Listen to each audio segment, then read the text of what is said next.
is a great effort in Russia because some officials afraid of electronic apply and electronic visas. Several officials cannot distinguish the electronic visas and canceling of visa systems. Or it is a great effort in our country, and we're glad to see that organizations such as United Nations, UNWTO, helps us to make this struggle to give this law very useful for our country. Next one is tourism and shopping. Atlantis Line is actively developing international shopping tourism. Together with cruise companies, we develop, implement, and make popular the itineraries that combine cruise vacation with shopping tours. Among the tourists from Russia, CIS countries, Baltic states, and Georgia, shopping tours by Mediterranean Sea is highly maybe the most demanded is good niche, is a new niches of tourism, and the market is hungry for it. And tourism and education. Atlantis Line actively support and develop educational projects in the field of tourism. We promote the ideas and principles of UNWTO among universities and students. Based on the textbook written by our company, we have great and educational course of international cruise tourism. In this year, we took part in scientific, maybe several scientific conferences, and there was many lectures in different high schools, because many of some of high schools in Russia teach past century reality, like an agent, tourist service provider, and so on. So actually, online booking is something new, and there is nobody who could teach.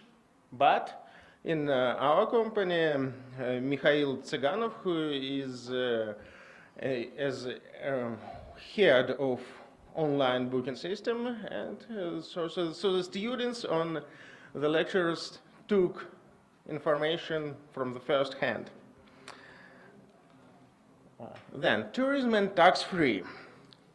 Atlantis Line actively participating in promoting initiative on establishing tax-free system in Russia and contributes to its realization. As the representative of one of the leading commercial operator of tax-free system, Innova Tax-Free Group, our company is committed to the rapid implementation of the system of value-added tax return to international tourists in Russia. To our opinion, and by the estimation of leading experts, that will be performed as powerful impulse for the development of incoming tourism to Russia with the purpose of shopping. Actually, when I knew that Russia at this moment doesn't have a tax-free system, I thought it's a very common thing. But actually, is also with the struggle.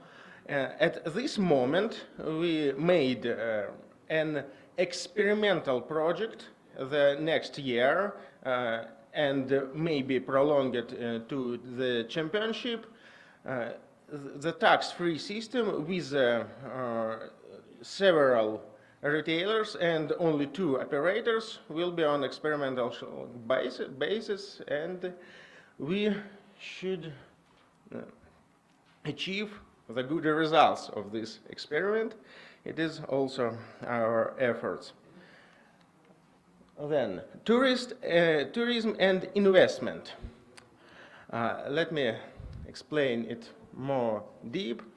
The development of tourism is impossible without investment in the industry and tourist infrastructure. That is why Atlantis Line Company has supported 2 forums carried out in the Russia dedicated to investment in tourism. The Spring Forum was held in Moscow region. The Autumn International Investment Forum is being held these days in the city of Sochi with the support of the Federal Agency of Tourism under the Ministry of Culture of the Russian Federation, Rostourism.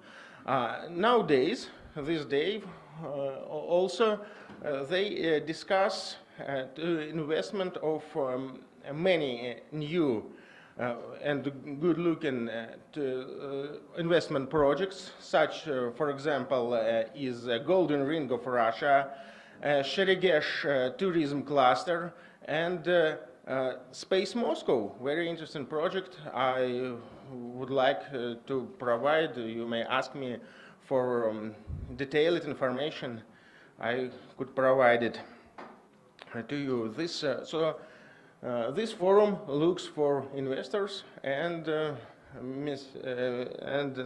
also the next year is an international tourism year.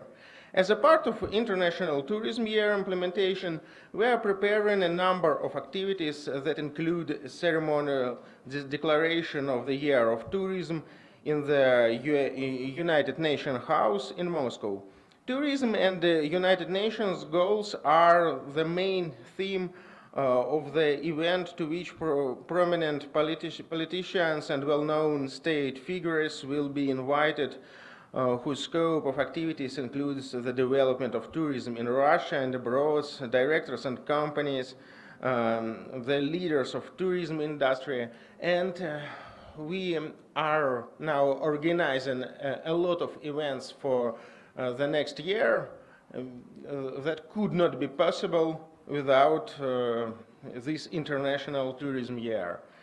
So, thanks to United Nations. Then, World Tourism Day. World Tourism Day was celebrated by us together with students and teachers of the Russian International Academy of Tourism. It was a large-scale event, and you could see here a flag of UNWTO that was raised during this activity. So, among the leaders of the tourism industry, Natalia Andronova, Atlantis Line CIO, was named one of the most influential figures in the Russian tourism industry by the magazine Holiday in Russia. The list of the most famous faces of the Russian tourist industry, put down by the authoritative publication, has featured such prominent figures as Vladimir Medinsky, the Minister of Culture of the Russian Federation, Maxim Sokolov, the Minister of Transport of the Russian Federation, Oleg Safonov, the head of the Federal Agency for Tourism, Rostourism. Yes, and so let me let me wait for your questions in the lobby. So, thank you very much.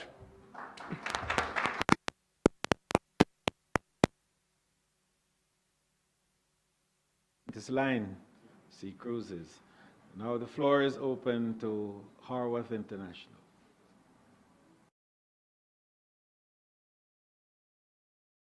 On the full spectrum of tourism-related equipment, from hotels and resorts to museum interpretation centers, natural and animal parks, attraction parks as well, MICE facilities and sports facilities. And we focus mainly on marketing and economic approach. And of course, we also work with destinations and territories. Yeah, so having said that, maybe a little bit more interesting for you sitting here is actually what we do in terms of tourism and business.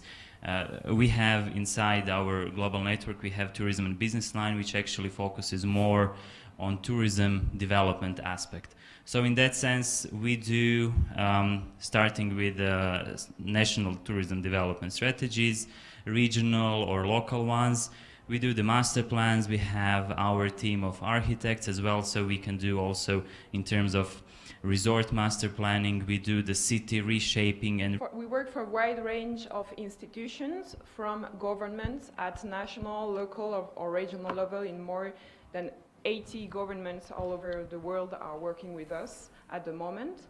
We also work for many international donors, such as the World Bank, for instance. And we work with the private sector.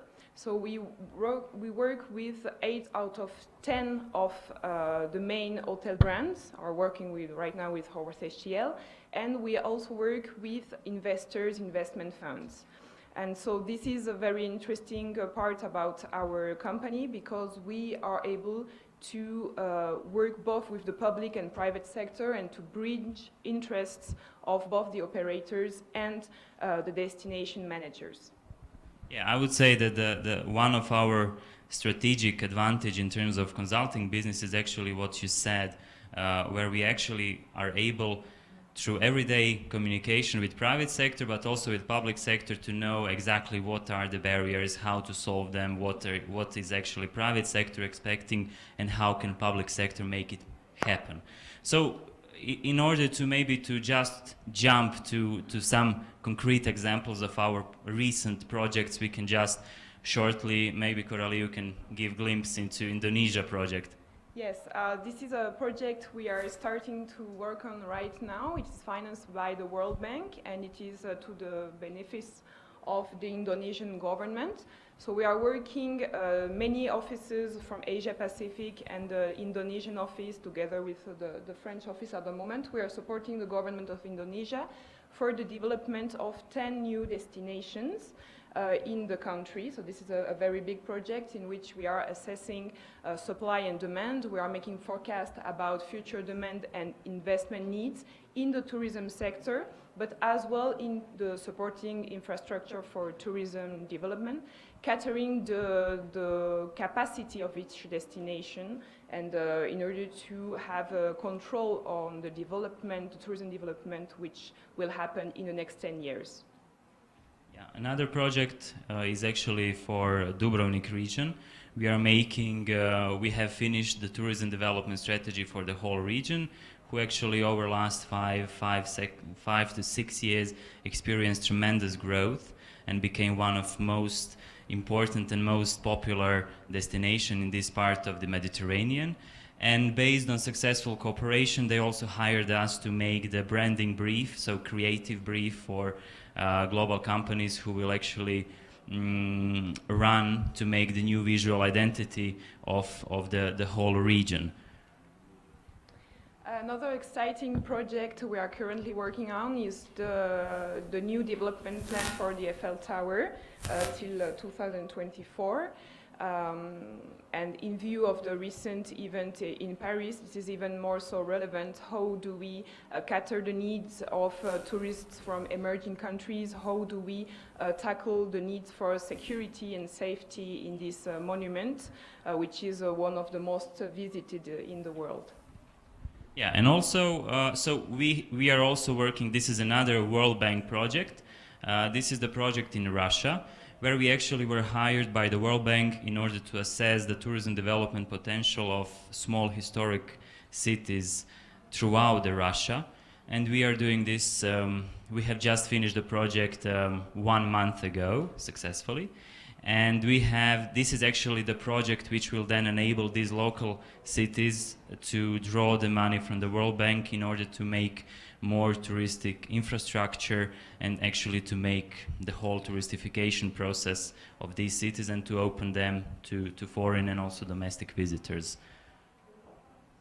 Another example of project we have been working during the spring is the assistance to the French development fund Caisse des Dépôts, which is a French public fund which invests in, which makes very big investments, not only in the tourism sector, but in all sectors of the economy for the French government.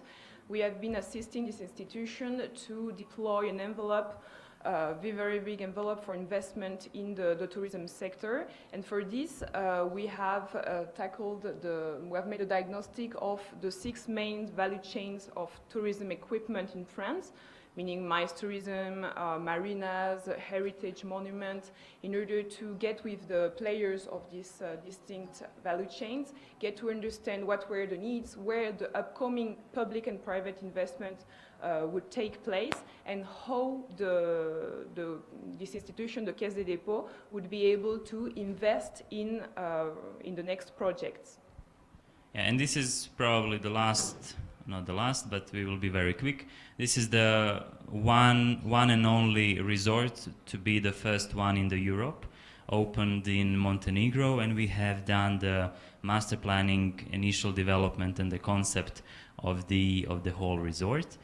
And now it's in the process of development, and it's being built as we speak. And this is just the final one, Coralie? Yes, we are also working a lot in Africa. This is a project for the Senegalese government. We are working on a master plan for a big real estate and development project around the Pink Lake, which is a very beautiful scenery in Senegal. These were just a few examples of projects we are working on. We are also working on many hotel feasibility studies, a very, very wide range of projects, as Sinisha explained. So we are very happy to be here, and please, if you want to come and speak to us, we will be here today, and very happy to engage the conversation. Thank you very much, and we are looking forward. Well, thank you very much, Howard, International, and certainly we will have a sidebar later on. The Alexander Tourism Company now has the floor.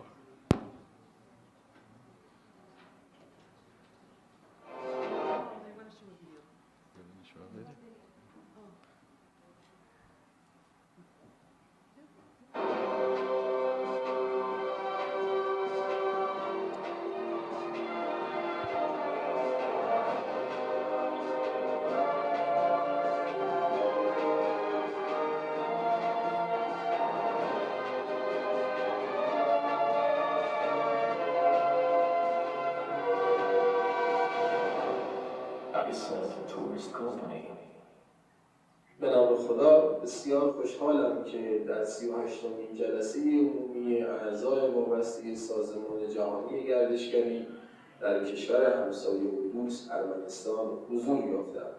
لازم است از رئیس و اعضای محترم هیئت مدیره و همکارانشان و میزبانان در کشور ارمنستان که در برگزاری این نشست مهم تلاش نمودند صمیمانه سپاسگزاری نمایم. من به عنوان مدیر یک شرکت سیاحتی از کشور ایران و عهدهدار اداره بزرگترین غار آبی جهان، غار علی صدر، حامل پیام دوستی و صمیمیت برای تک تک شما اعضا و حاضرین محترم میباشم.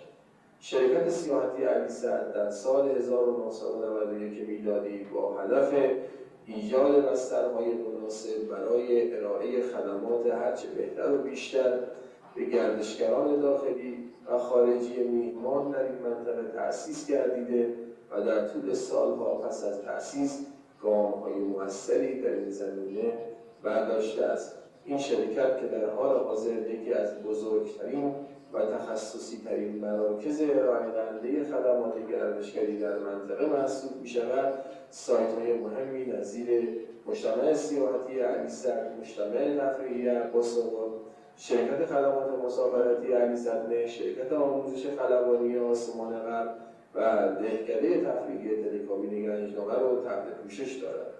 امیدوارم شما عزیزان هم با مراجعه و بازدید از مجموعه‌های بی‌نظیر شرکت سیاحتی علی صدر لذت ببرید. در پایان جشن روز جهانی گردشگری در ارمنستان را به دولت و ملت عزیز ارمنستان و شما حضار محترم تبریک عرض می‌کنم و دعوت می‌کنم تصاویر زیبای مجموعه شرکت سیاحتی علی صدر را ببینید. Amor, our land, a territory in the southeast of Asia and the Middle East. The Silk Road, archaeological path, passes through different nations and diverse lands. The Silk Road, bonds between countries and nations, interconnection of human and geography, cradle of history. Hamadan, the old town of Iran, cradle of Iranian civilization. A city in the Silk Road, elegant and gentle,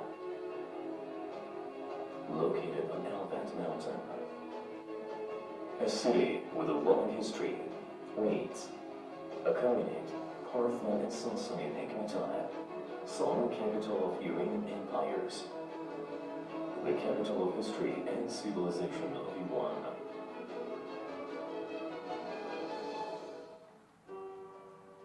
Alisad Mehr Travel Agency.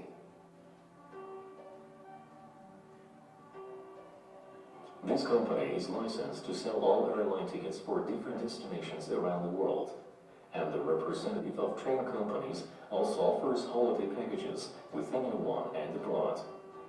This company is responsible for some domestic flights in Iran.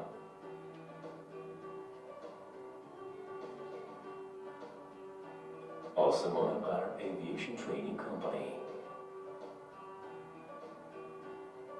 This firm runs educational courses on light planes, touristing and entertaining flights, road traffic controls, aviational filming, railway control, power grid control, aviational identification, air advertisement, aviator taxi, aviator shows, air mail, and air trips.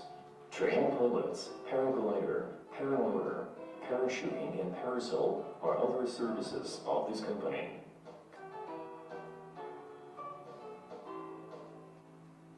National Touristic Complex.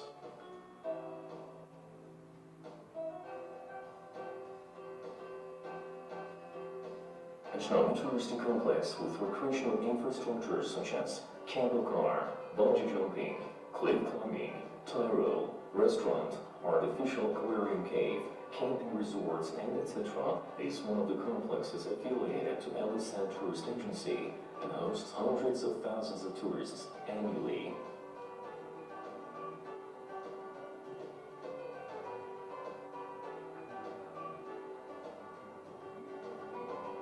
Al-Basaba Touristy Complex.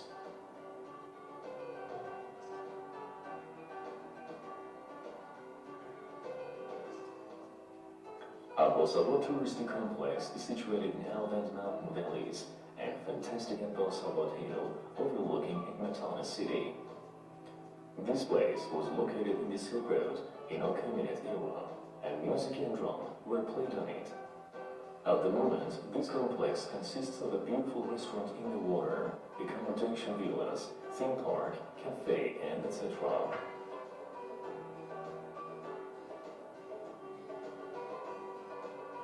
Alisad Cave.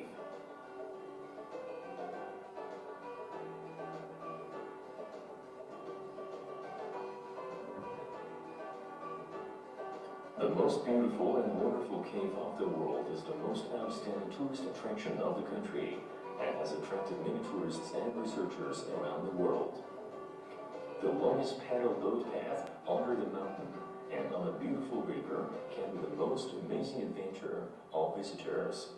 What differentiates Alisad Cave from other caves is spatial usage of the water path inside the cave. According to research reports of German cave explorers under supervision of Mr. Michael Lumens in 2000, Alisad is the most significant cave in the world based on the length of boat trips, which can be 2100 meters. In this report, Alisad Cave is considered as a unique tourist attraction. Alisad Cave, aged 190 million years old, is a living creature which was born in the second period of Jurassic era, 136 to 190 million years ago. Alisad Cave in the picturesque and historical city of Hamadan, aged 5,000 years old and located 300 kilometers from the capital of Iran, Tehran, hosts around 1 million tourists a year. Allison Touristy Village with 360-hectare area consists of resorts, complexes, open areas, gardens, commercial, cultural, and sport complexes. At the moment, there is a huge hotel, several restaurants and coffee shops, handicraft markets, observatory, park, the Indy Park, the Play Park, the Playground Park, the Indy Park, and etc. in Alisat complex, which enable tourists and visitors to stay up to several days in this complex and have a lifetime experience.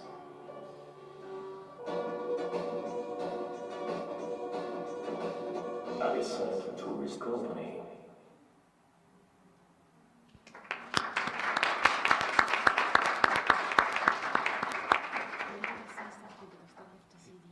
Yes. I just wanted to mention that our friends from Iran, they don't speak English, but they have left a CD on the table for you to have a look at.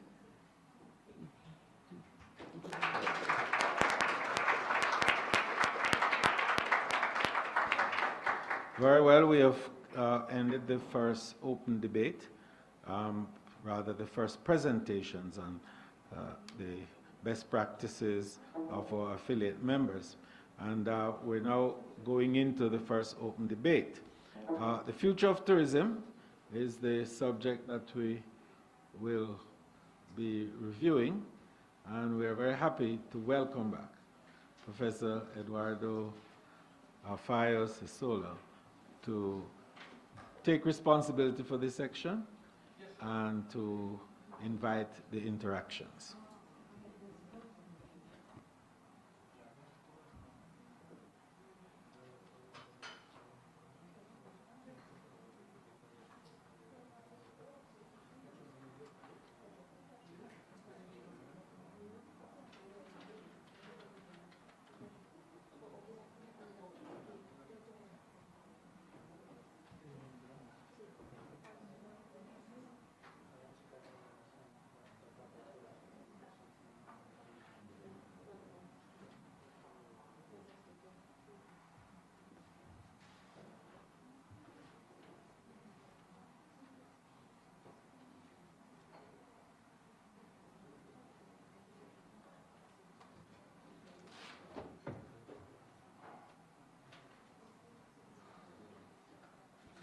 Well, thank you, Mr. Chairman, and thank you, Yolanda, Director. And as said, how much time do you want us to have? So I'm told that we have 90 minutes for the actual debate, and the rules of the game more or less are the following. Pardon? 2 hours? All right. So 120 minutes, even more, we'll enjoy it. I'm sure.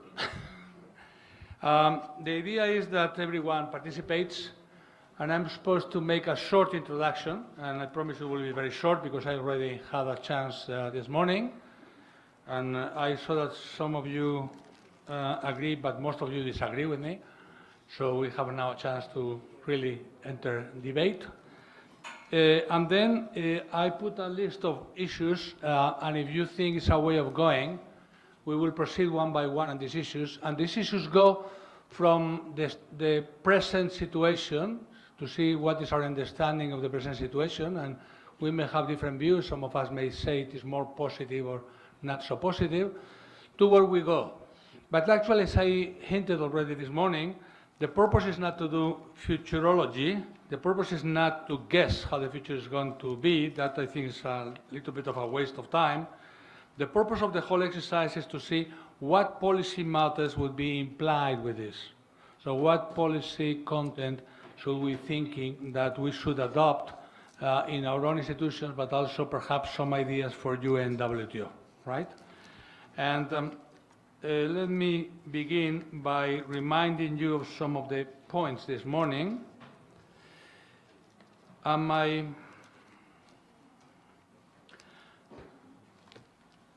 My first point is somehow on the situation that we should be happy that technology and science are doing well, and that we are developing a variety of instruments that certainly will help us to face the future. But at the same time, we should be also very much concerned about how this adaptation to the future is going to happen. And the reason is that the last time we went through what in my opinion is a paradigm shift, the last time we went through a real upheaval in our civilization and our culture was perhaps 200 years ago, depending on the countries. It is called Industrial Revolution. And at that time, we had to change many of the ways in which society was proceeding. And we did that basically by trying to get everyone involved, not only in cities, but in fact, that was the period of big urbanization. And when we began to be much more efficient in production, and we were shifting brute force in people, in workers, to the idea that machines could do the energy and could do the work, while people could be more engaged in actual thinking.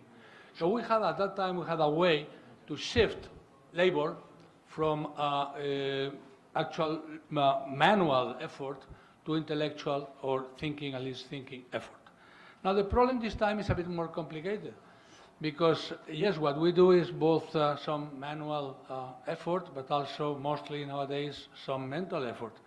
Now, while we are developing our machines and procedures and software so powerful, as you may agree with me, that many of these jobs may be disappearing or being minimized in the coming years.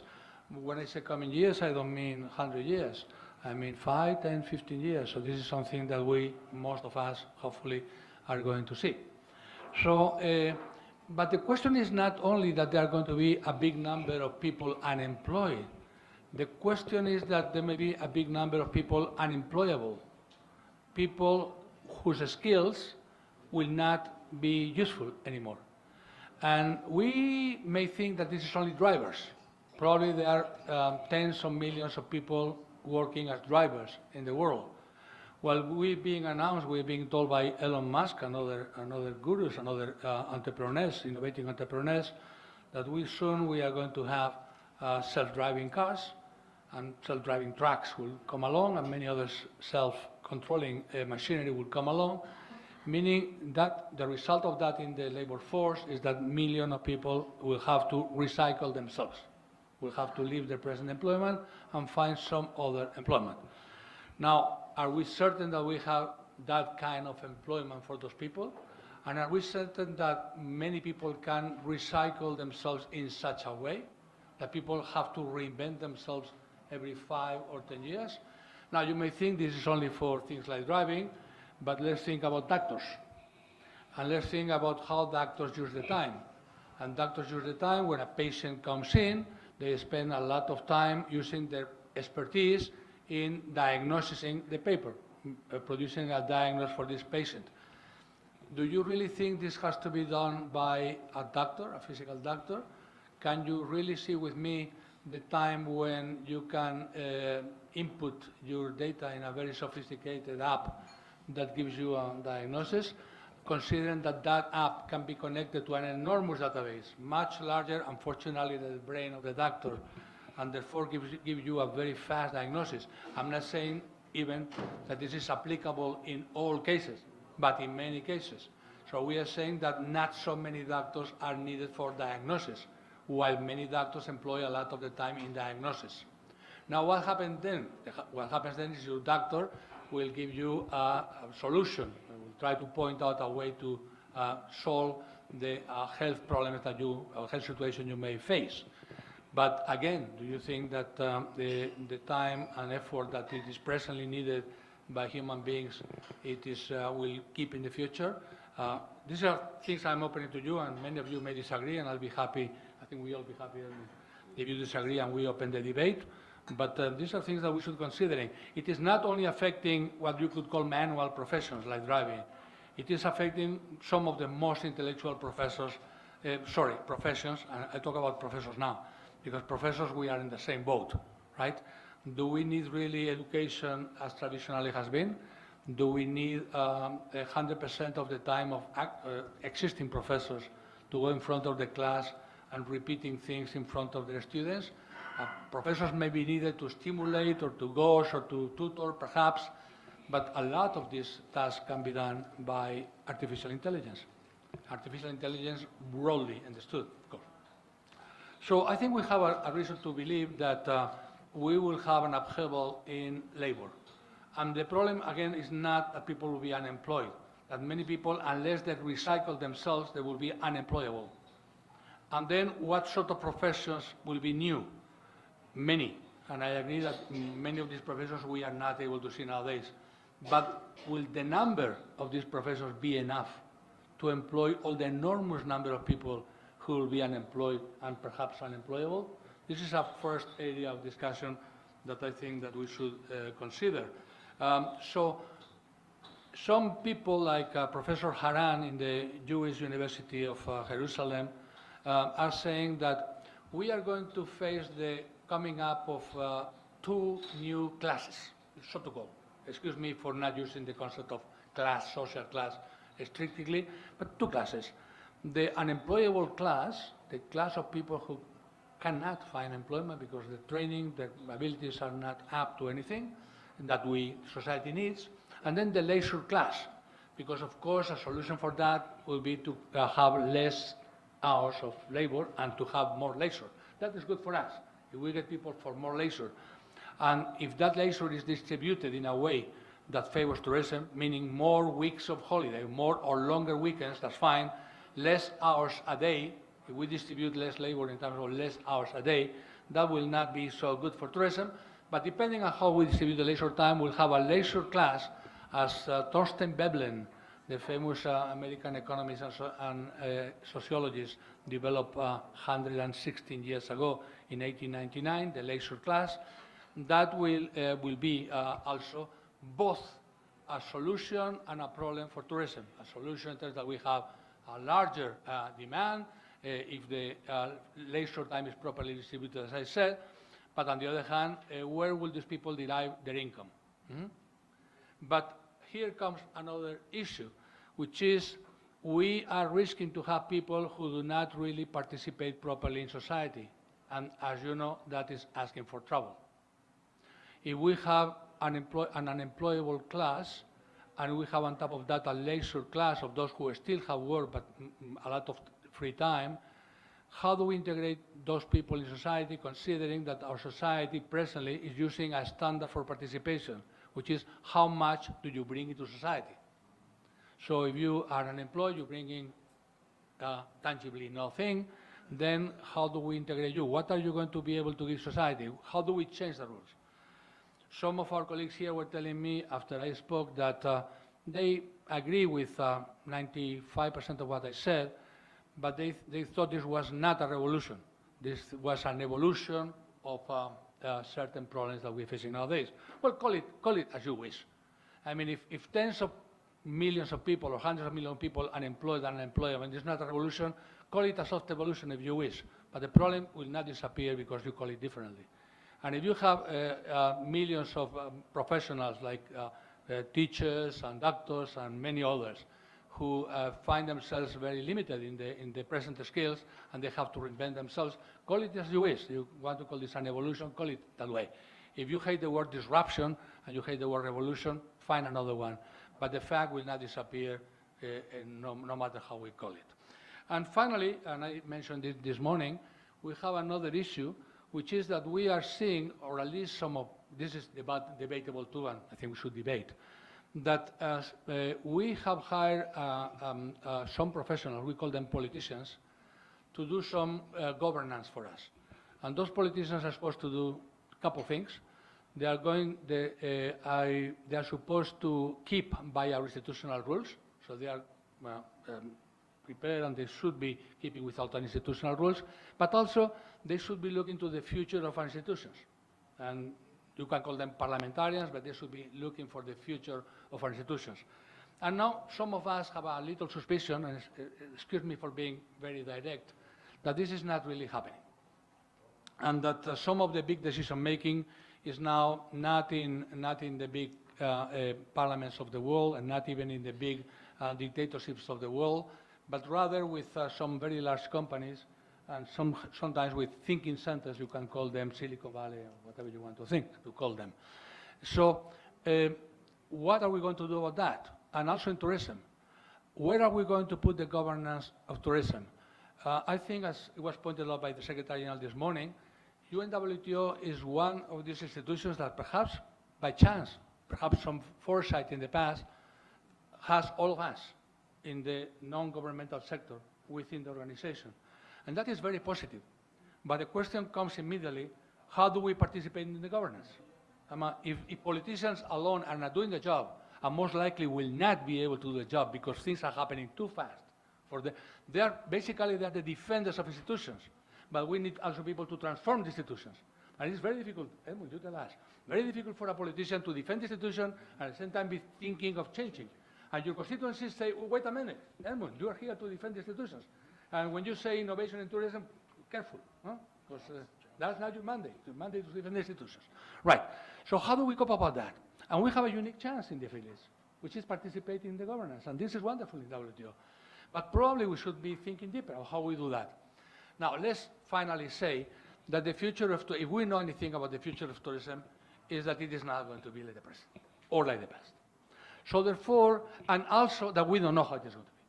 And WTO, as I said this morning, does a very good job in telling us what are the quantitatives, what are the metrics of the evolution of tourism markets year by year on.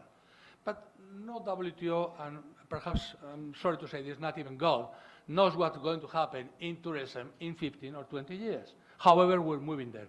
And everything that happens in the world is affecting us because tourism is so transversal.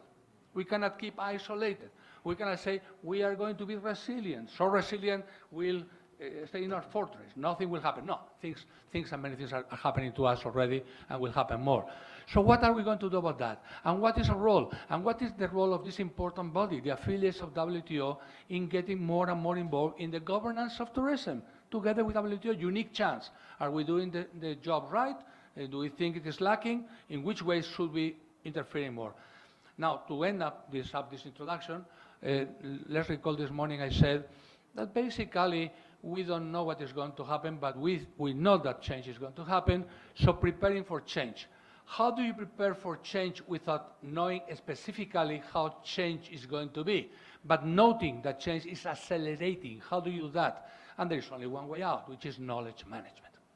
So you have to be thinking, creating knowledge, disseminating knowledge, and applying knowledge. We call it innovation. So one matter of big concern is how is UNWTO going to cope with that very important tool? Because WTO has been involved, one of the organizations, the United Nations, has been involved in education and training for many years. I joined WTO in 1994, and already there was a department that I tried to consolidate about education. And then that was transformed in education and training, and there was the scientific committee, and finally some good minds in WTO decided was the knowledge network. But this is a very important part of an organization if we think about innovation in the future. So how are we going to go with that? So with this, I will leave thinking, and I hope that I haven't scared too much some of you, but I'm sure that many of you are with me. So the first issue, if you want to begin, and I think you should have the floor, is where are we now? Do we agree that some of the things I said are happening? Do you agree that we have some tools and we are lacking others regarding this tremendous change that we are going to face in the 21st century, and not 100 years from now, but coming very fast? Floor is open, and Prof will moderate this entire section. Yes, please. Professor Sato. Thank you very much. Interesting introduction. I would like to add two additional working dimension in knowledge management. I think production of knowledge and dissemination of knowledge and application of knowledge are both are all actually important, but also validation of action is needed if we apply the knowledge in the actual environment. And also, to do so, we also need to form PDCA cycle to the knowledge management. I mean, after the validation, also we need to consider the adequate knowledge on the availability of knowledge in the actual environment. This will be an input to the production of knowledge. I think PDCA cycle should be implemented in the knowledge management in tourism sector.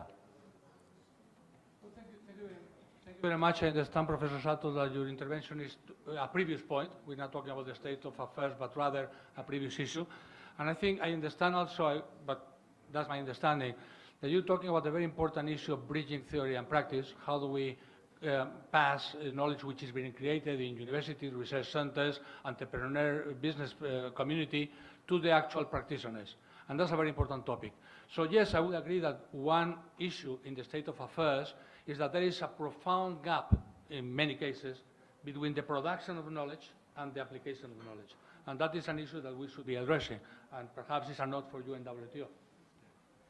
But I think also we should wrap our head a little bit around the key point that he was making about the validation of knowledge, because that will determine the appropriateness of knowledge for the locality and the locale and the countries and the context. Because a lot of time the knowledge is there, but it can't be applied in the situations, or in fact it creates a misfit. So I think this is an area that we have to look carefully at, and how do we build out the institutional support for validation of knowledge?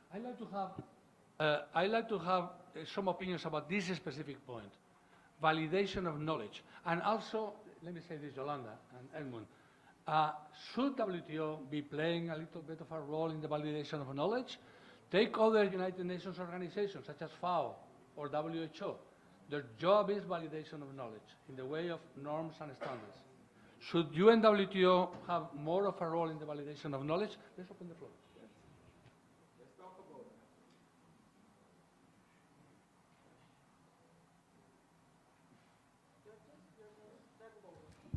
that. I'm George Rakopoulos, representing Tourism General's consulting firm in Greece.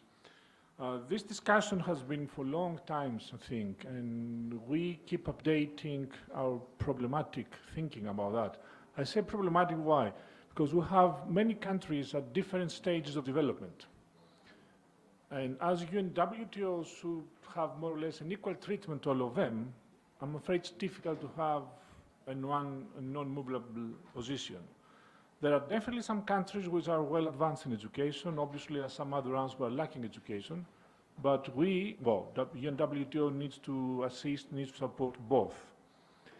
I'm thinking loudly now, and I would welcome a system by Madrid saying, look, we have the capacity here, and you can profit from this, and we can guarantee that your people will be qualified by us to train the staff in your country.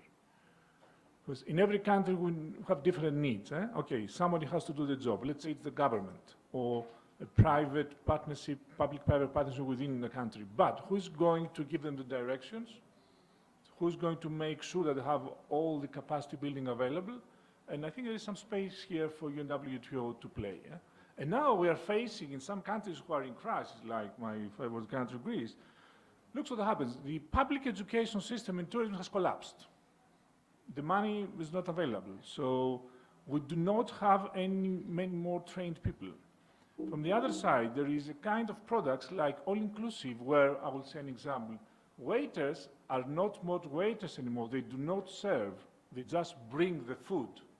So you don't need highly skillful people. You need people with strong hands to get a tray from point A to point B. And because we have high unemployment, as it is the case in many countries, we have people who have studied English literature or other disciplines, and these guys are willing to work in tourism, but have no tourism education. Who's going to give them the basic training? Small companies with an average size of 5 or 10 employees? Impossible. So we need somebody to give the basics to those people. And at least UNWTO should provide the guidelines and has available the knowledge tank. Thank you. Thank you. So perhaps the knowledge network which we have, and I think Professor Hawkins is here, and I think he chairs that network. He may want to make a comment in terms of the very important point that the friend from Japan has made. As you all know, we have the plan, and it includes a large section, for the knowledge network, which you can review and determine whether or not it's a good fit with all the things that Eduardo has been discussing. There's a couple of areas that I think we ought to think about. Close to the validation, of knowledge, we do have the Themis Foundation, and we have the TED Qual program. And I want to let everybody know that that's under review right now.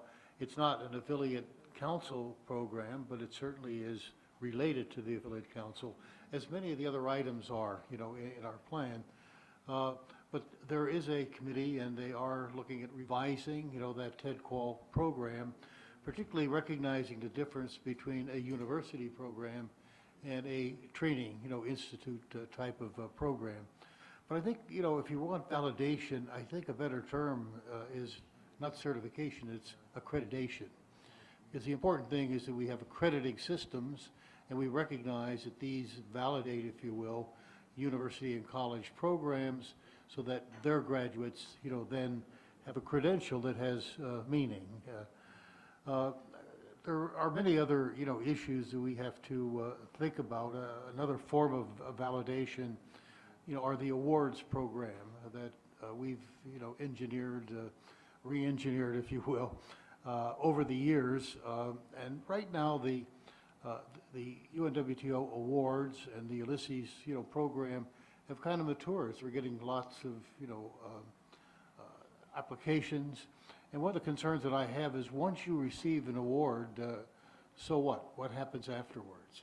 Is it possible that we ought to be following up with those awards to do other activities to create, if you will, a body of knowledge around, good practice? I know we use best practice. Sometimes that suggests experimentation. And I do think the point that Luis made earlier is maybe the way forward is encouraging more experimentation. It seems to me that that's one of the roles of the knowledge network, to encourage, our members and the large constituencies that are represented by the tourism sector to become more involved in experimentation, not thinking that there's some one way, one defined, that fits all. So just a couple comments, but I would refer everyone to look at the plan and that section of the plan that deals with the knowledge network and all the activities.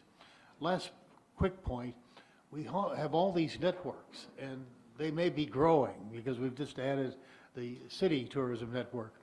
And it's interesting that Minister Ed Bartlett has actually taken the network concept back to Jamaica, which is very interesting. He's taking something from the affiliate council, and he said, is this a good fit for my country? And he thinks it is. And to his credit, I think he's expanded upon the affiliate concept of networks. For example, he didn't wait, for UNWTO, but he created a network that focused around, health and fitness. Another network that he thinks is very important that's, focusing on the whole conference meeting, sector. And it's all under a linkages concept, because what they're doing in Jamaica is to say these networks have linkages, with all kinds of other sectors. So the overarching concept of his network is linkages. And the other overarching concept is says every one of these networks needs to have a knowledge management component. So that although we have something called a knowledge network, we really need to use the knowledge network across all networks that deal with these practice areas. Thank you. Thank you, Professor Hawkins. I have a point that I would like to underline in what Professor Hawkins has said, and perhaps I would like to go it unnoticed. Professor Hawkins has said that the real use of the word validation, to make it practical, has to be certification or even rather accreditation. And WTO, if I recall correctly, has two initiatives in accreditation. One, Professor Hawkins already mentioned. We began that in 1996, which was the TED-Qual program, was operative 2 years later. And since then, a foundation was created specifically for this purpose. And this foundation has been going well, although, as Professor Hawkins says, the standard, the TED-Qual standard is now under review. But the other one, and I don't think we should forget it, is the enormous initiative and time and effort invested in the ethics, WTO has been active in ethics now for the last 12 years, formally, for 2004. And in fact, some of you will recall that in the last General Assembly in Medellin in Colombia, there was quite a discussion about how to go further with ethics.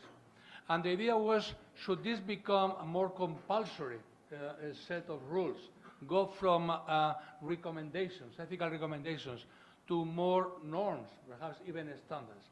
And this may seem an interesting thing, not very actual.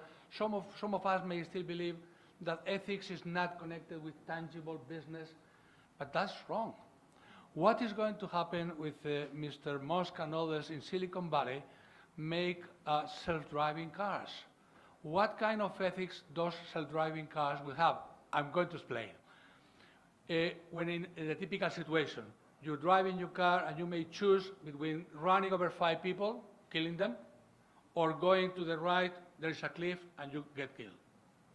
And you have to make yourself, you're driving, a moral decision. Now there is a self-driving car, and there is a moral decision for the app and for the software to make. Now, that is the point in which ethics, seemingly unconnected with business and with reality, will come to play more and more a role. Now, in tourism, we are fortunate to have UNWTO that will be able to go deeper into these ethics standards, and begin saying some things not about killing 5 people, killing ourselves, but about real issues. And this is going to happen. So the whole issue of ethics and norms that before perhaps was a bit ethereal, which is nice that WTO has a code of ethics, may become more and more relevant in the new brave world of tourism coming. So again, my summary that this is absolutely important. That the role of UNWTO probably should get more and more involved with accreditation of norms and things. Recommendations first, but then accreditation and standards. And you may disagree with that, but the floor is yours. Ignacy, and then you. Ignacy. Muchas gracias, Eduardo. Voy a hacer mi intervención en castellano porque los conceptos, los elementos de discusión son muy conceptuales y seguramente lo voy a hacer mejor en castellano. Voy a intentar también aterrizar los planteamientos generales de la OMT sobre miembros afiliados, en la medida en que aquí estamos como el Plenary Session de miembros afiliados. Lo digo porque una muy buena parte de miembros afiliados son miembros que provienen de la empresa privada, del sector industrial. Hay otros que provienen de la academia y otros que provienen de diferentes sectores, pero mayoritariamente provenimos, muchos de nosotros, del entorno de las empresas privadas, donde las discusiones sobre los modelos conceptuales, desde Torsten Veblen, con su teoría de clasificación al 19 hasta hoy, tienen su importancia, pero en el día a día de nuestras discusiones tienen un papel secundario, que no quiere decir que las reflexiones sobre el futuro no nos afecten, por supuesto, pero no es nuestra materia principal de interés. Dicho esto, y en relación a la pregunta específica de Eduardo Fallos sobre el proceso o el papel de la OMT, yo creo que la OMT habla por sí misma cuando desarrolla proyectos como el proyecto Biosphere, en donde existe un proceso de acreditación o de certificación, o da apoyo, mejor dicho, a procesos externos, y cuando está elaborando o está desarrollando iniciativas desde el Observatorio de Sostenibilidad en materia de establecimiento de indicadores sobre performance, sobre desarrollo de destinos turísticos y de empresas turísticas. Yo no estoy seguro si la OMT tiene que acreditar o tiene que certificar. En cualquier caso, insisto de nuevo, estamos en miembros afiliados. Y como miembros afiliados, yo creo que en miembros afiliados no creo que le corresponda establecer criterios de certificación y de acreditación. Perdón, lo que no creo que le corresponde es certificar y acreditar.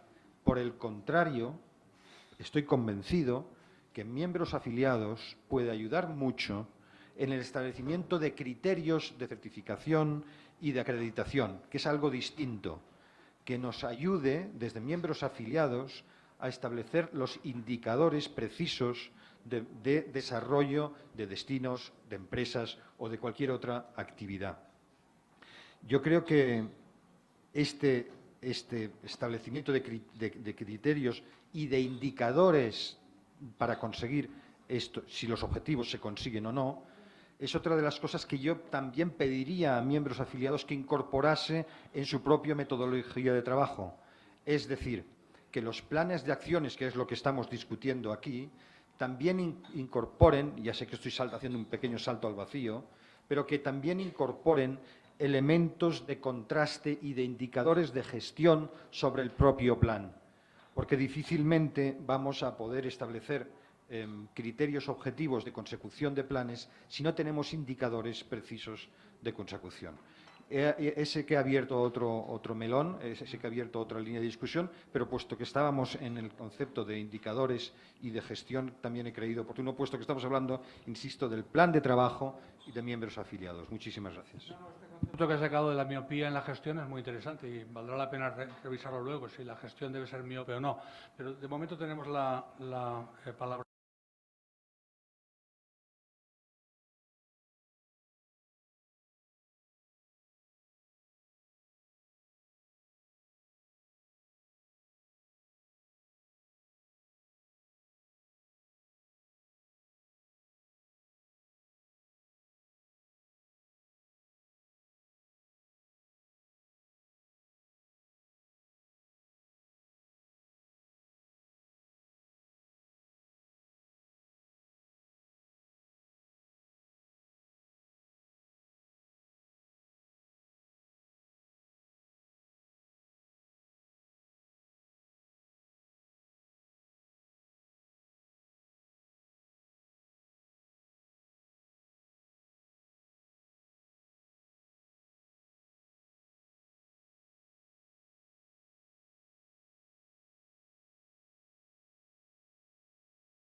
%80 of the knowledge that we have today in the world was created in the last 2 years.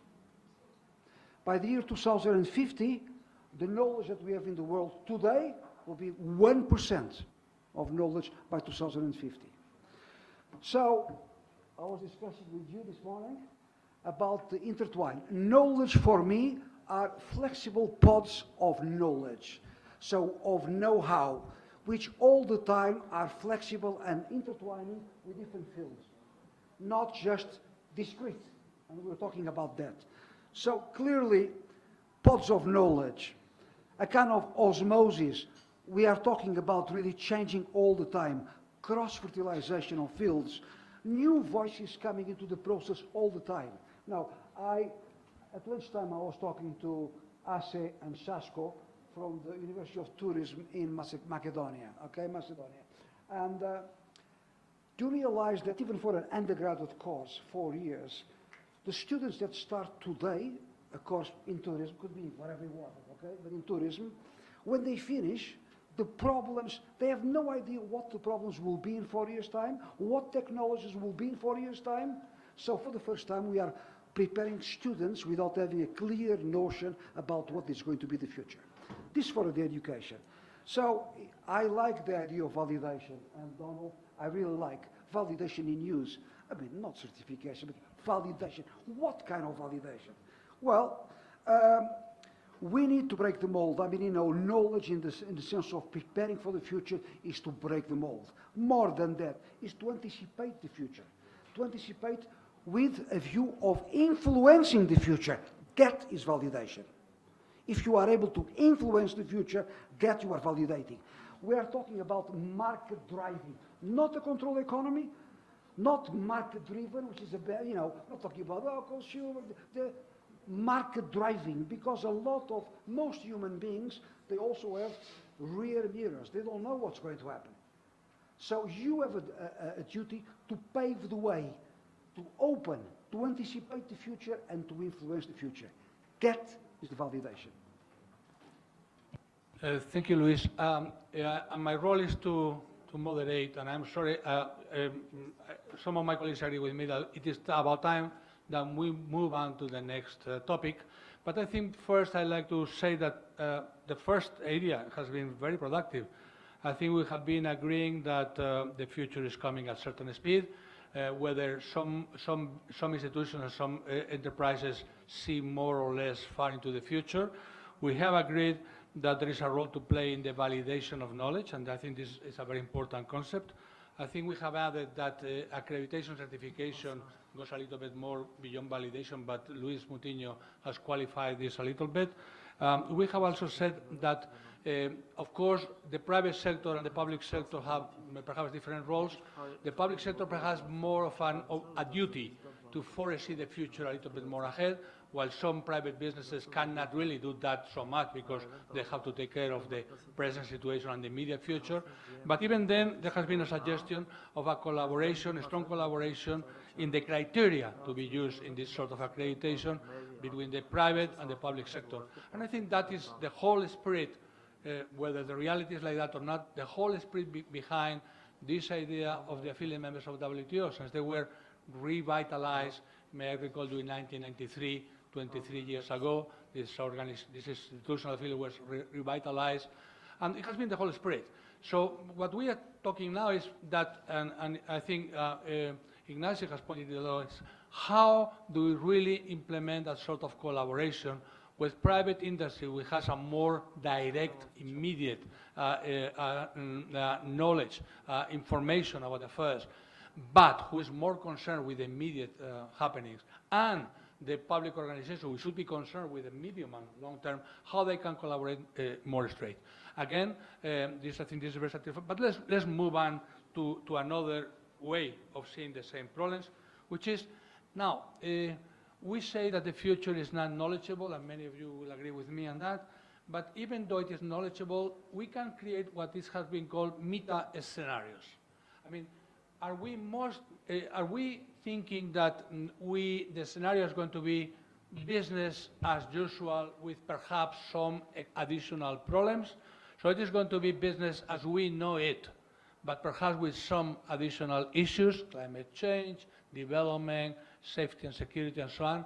So is it a matter, perhaps, let's call it resilience, keeping what we are and facing new problems and solving them? Or is perhaps a real change in the scenarios in which the speed of change is that so much that we have to devise new ways of adapting and trying to manage these new scenarios? For example, do we think WTO has always been very optimistic, and perhaps it is our duty in WTO to be optimistic and say, next year 3%, next year 4%, next year 10%, China so much, Jamaica that much, and wow. But some others may say, wait a minute. I mean, we live in a planet, and perhaps eternal 10% growth or 4% growth is not really likable. How do we redefine growth? Because I think we are going to live with growth, but how do we define growth and development? What do we mean by growth and development? 4% a year is not always going to be possible. That's one. Another people may say, wait a minute, tourism has to be really facing these new scenarios, and perhaps we should be redefining. And perhaps the objective is not so much quantitative growth, but qualitative growth. We want to make more profit, or profit in a better way than we are doing now, and so on. I mean, we have an enormous panorama in front of us, but I would like you to take the floor to see what do you think is going to happen? Let's put a time horizon. Let's say that we are in 2016, and thinking more than 20 years is quite science fiction. Let's say what do we see in 5, 10, 15 years perhaps, okay? Right? Please.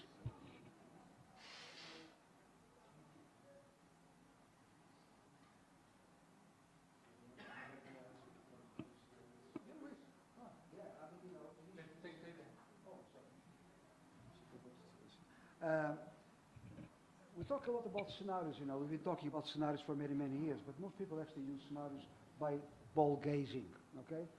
Kind of like that. I never did that. I mean, all the scenarios that I use scenarios with artificial intelligence, expert systems. So you can have what I call prescribed scenarios. You have a number of factors. They are very well defined, the definition by everybody agreeing of the factor, about 40, no more than 35, 40. And then you combine and measure the direction and the options, and so if-then rules. If this goes up, if it goes down, if stays the same, what will you do? What will be the scenario? Why the strategy? And then all that knowledge is encapsulated on an expert system, artificial intelligence. Now, then you combine with self-prescribed scenarios. You can ask people to pick the factors and combine them as they wish in terms of options and in terms of really the conditions. But there are a number of things that, traditional methods that one can combine to have intra-methodological validation. So most people know about scenario planning, qualitative, most people know about Delphi, but you can actually combine, for instance, you can have a round of Delphi or 2 or 3 rounds of Delphi, and then you can have consensus, and then you can have cross-impact analysis by measuring likelihoods of occurrence, costs here, etc. All these things are important.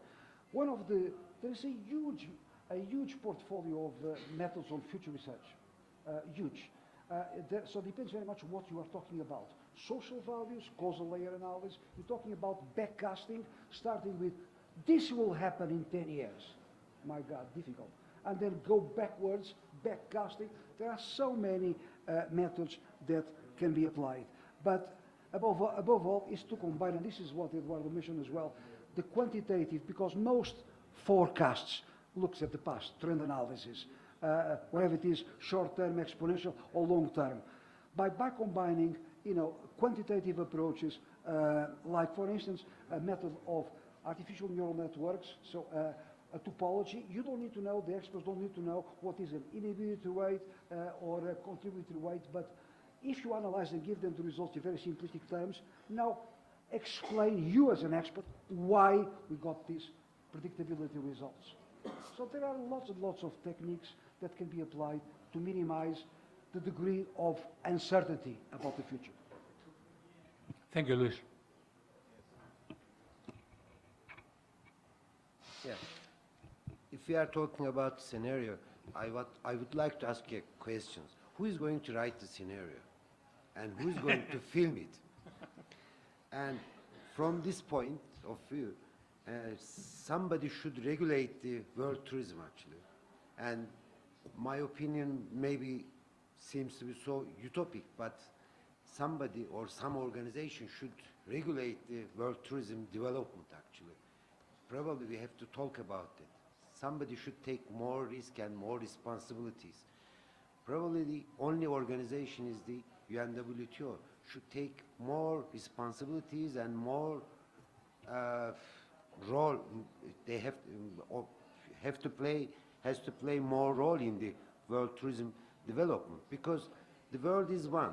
All the resources of the world are unique, historical, cultural, natural, and there are so many developments going on all over the world. Every country, every region wants to take more and more portion of the tourism development, but there isn't any control on it. There isn't any standards, any implementations controlling all these developments. And my opinion that World Tourism Organization should be more active all these developments. Otherwise, we will lose so many things, because we inherited all these resources from our ancestors, and it's mandatory that we have to hand it these resources to new generations.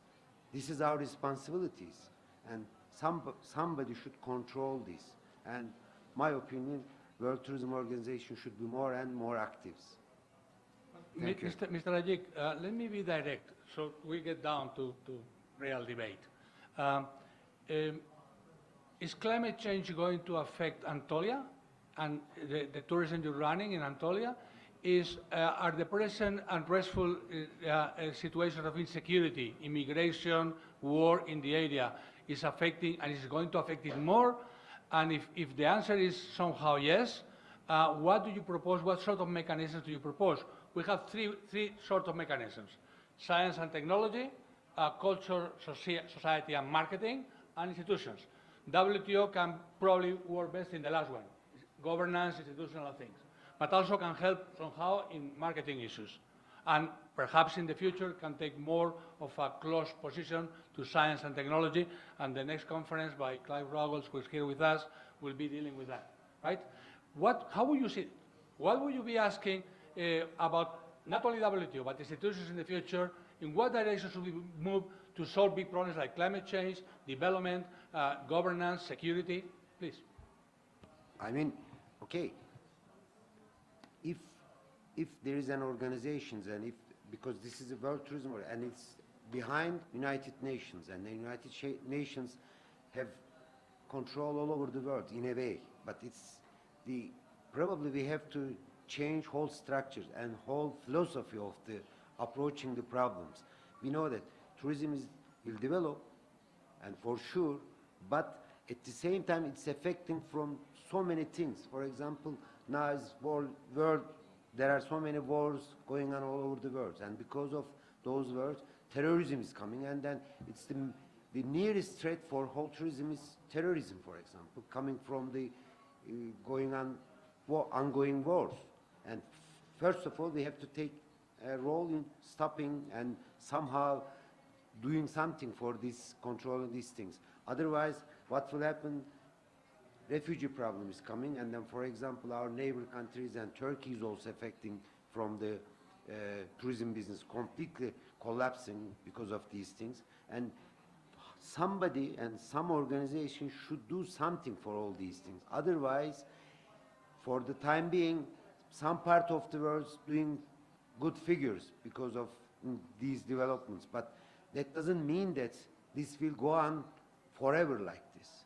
And if you are not going to take any risk or anything, if you are not going to do anything, that means whole industry will be in danger. And if we wait longer and longer, probably it will be too late to solve so many problems. Probably we have to speak loudly from now on. Thank you. And this issue. Sí, yo voy, si me lo permiten, a hablar en español. También creo que manejo mejor los conceptos en español. Yo quiero hacer hincapié en el sujeto y no en el verbo. Es decir, porque creo que muchas veces en ganar, obtener, y entonces estamos hablando al hablar del sujeto, yo creo que uno de los escenarios, bueno, tenemos que congratularnos que la OMT, por ejemplo, este año, el Día Mundial del Turismo lo celebró bajo el lema de la accesibilidad universal. Pero yendo más, yo creo que para los que estamos ahí en el turismo accesible, para nosotros no son datos, son realidades. Y en estos momentos hablar de 1.000 millones de personas con discapacidad, o podríamos decir que de cada 10 personas en edad adulta mayores de 70 años tienen una discapacidad asociada, es hablar claramente de un escenario que, según la Organización Mundial de la Salud, hablando de organizaciones supranacionales, nos dice que tendremos en el año 2050. A pesar de todos los esfuerzos que tanto desde la OMT como desde otras organizaciones se vienen realizando, podemos decir que la situación está muy lejos todavía estamos lejos de un escenario adecuado. Tenemos, hablando de certificaciones, acreditaciones, Tenemos, digamos, en el mundo son incontables. Cada país mide esto, si lo mide de una manera diferente. Con lo cual, yo solamente hacer hincapié en algo que no es que estemos hablando a futuro de 50, 60, 70 años, sino que mientras que planteamos muchos escenarios, muchas veces discutimos de qué color tiene que ser esto para que vengan, rojo, verde, por delante pasan de nosotros, o sea, pasan delante de nosotros personas mayores, no estoy hablando de personas con discapacidad, y no somos conscientes de todo lo que va a repercutir a nivel de destinos. Vuelvo a repetir y termino con esto, o sea, desde nuestra experiencia trabajando no solamente en España, sino a nivel mundial, podemos decir que la mayoría de los destinos están muy lejos de tener condiciones óptimas de accesibilidad para que las personas, no solo con discapacidad, sino personas mayores, puedan disfrutar de la actividad turística. Y hacer un grito, o sea, no estamos hablando solo de una razón social, estamos hablando de gente, de consumidores y de turistas que quieren viajar y que en estos momentos no pueden hacerlo. Con lo cual, que me expliquen la oferta y la demanda, porque es lo más raro que podemos ver en el mundo. O sea, hay una oferta, o sea, hay una demanda de 1.000 millones de personas y no hay oferta para este segmento de mercado. Gracias. Thank you very much, Diego. I think that's a very good point, and it raises a point that we haven't touched yet. It is very much connected with what you're saying, which is the issue, or longevity. Now, we've been talking about people who might be unemployed and even unemployable in the future. We are talking about a future in which there will be more leisure, no matter how we look, there will be more leisure. But also there will be, the span of our ages will go, further and further. Some forecasts of the World Health Organization are that in 10, 15 years, in some developed countries, the expectancy of age could be near 100 years, right? Let's imagine that some of these people living that long are able and have free time, and let's imagine also that they have some income, right? Now, but those people most likely, as Diego was saying, will have some handicaps, right? So another future in which we want tourism to play a role, we want tourism to play a role for everyone, but many of these potential customers will be of age. Let's imagine that they have an income because we have integrated them in society, let's hope so, but also they will have some physical issues that will have to be faced by the tourism industry. So that's part of the future. Thank you, Diego. But may I make a further comment on what Diego said? Because I think he also was pointing to special needs and people with special needs for whom there's no immediate arrangement to embrace them in the wider experiences of tourism. But something is happening in the industry that we need to take note of, occasioned by technology and communication through the networks. People are talking, they're talking to each other all over the world, and they are expressing what their own special needs are. And so special need products, tourism products, are developing also to respond to that. Autistic children are recognizing that there are centers, that tourism areas are providing around resort communities, special facilities for resorts, for autistic children, special for blind people, for people with various disabilities. So it's beginning to happen, and it is being occasioned by technology. Digital technology, which is driving that whole connectivity across borders that are linking people with similar interests and similar needs. And then our job is to develop the products. Professor Hawkins mentioned about my networks and which are tied into my growth strategies in Jamaica. That's part of it. It's about new products. And those new products are driven by technology by and large, and it's experiential. So I think that this is one of the areas that we need to look hard on, and from the private sector side, it is going to be our job to identify more of those and then to guide government in terms of policies in relation to supplying the requirements of these special needs individuals.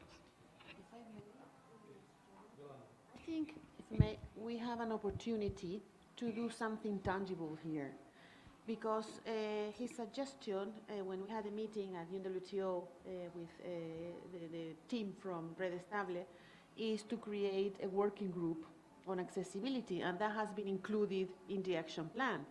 Well, if we're saying that we want to validate, if we want to have recommendations, guidelines, something that can really perhaps help us to build or to project this future and to, as Luis said before, to influence the future, maybe we can use that to start working. And we can do it, we can start little by little and see what we can do to apply all the knowledge that is within the organization in accessibility, because a lot of things have been done, but many times that's at a theoretical level and has not been applied.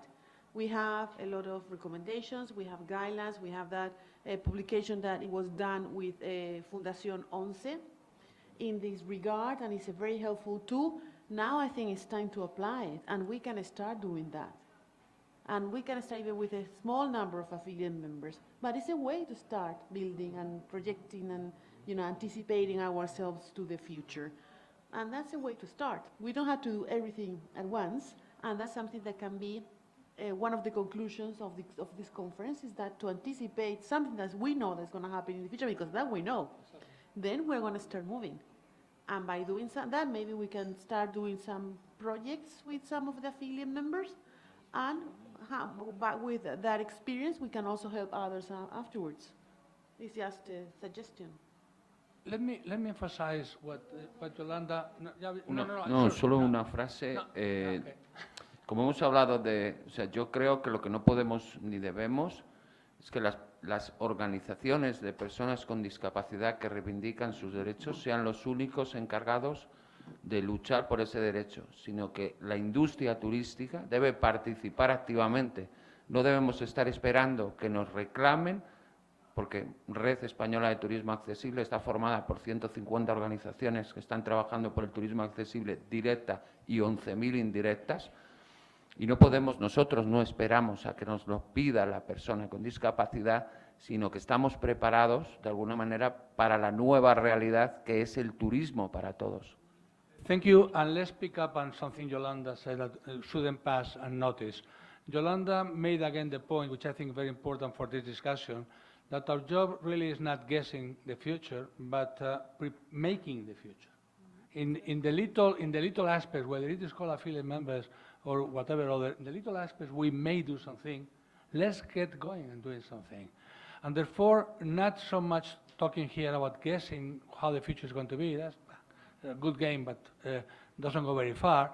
Trying to see in which particular ways from the affiliate members, from UNWTO as an organization representing everyone in tourism, we can do things. Now, representing the interest of all means a lot. However, I think that it is seen from different viewpoints.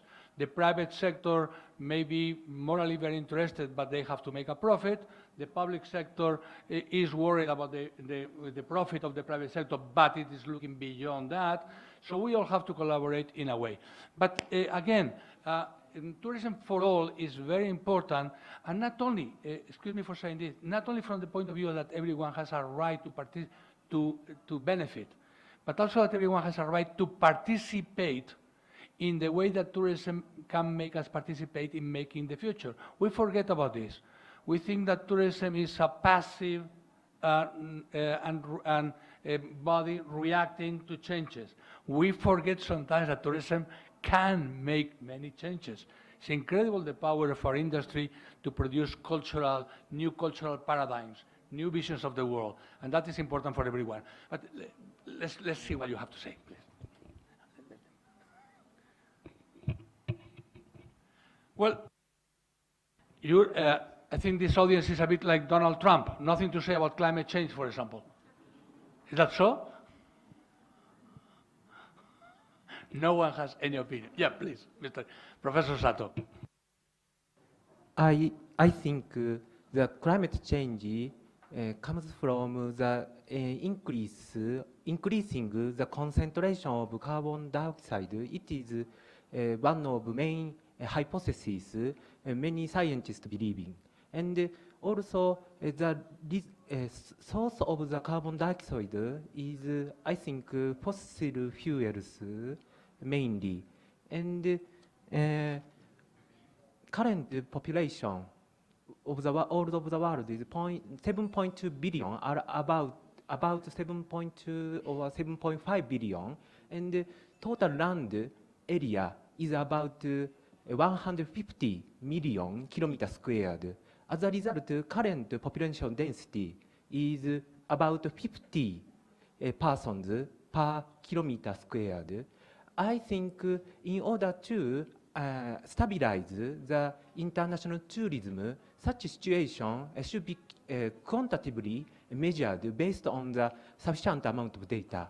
I think tourism industry is a complex of various types of industries. So if they have a cooperation to collect data all over the world, I think we can collect data in order to understand the current situation quantitatively.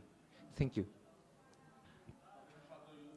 An expert in the collection of data, some of us know that, and UNWTO is an expert in the collection of data. In fact, it has been the only international organization very much concerned more than 20 years ago by definition, conceptual definition of data so that you can measure it. And also, since 1997, 14th April 1997, let me remind you of that, the tourism satellite accounting. And there are many issues that WTO has already accomplished. Some of them you are concerned with, which is using satellite accounting for regional and grid, specific local measure. That is very important. You have mentioned two topics which I may interest the others in the debate, which is the collection of data. Unless we have data, we will not be able to take good decisions. And you have added a little bit more of salt to this future fantastic we're seeing, which is climate change, development, security. You said, how about the growth of population? What some people used to call years ago the population bomb. Okay, let's put that also into the mixture. The question still stays, how should we proceeding? These are meta scenarios. Climate change, growth, no growth, meta scenario. How we should proceeding, as Yolanda said, little by little in our own capacity to approach those scenarios. What measures should we be taking? Specifically in the way, as you say, of knowing the facts. You can call that research, you can call that applied research. Then dissemination, so everyone is on the same page and we know what we're talking about. And finally, innovation, right? What else do we have to say?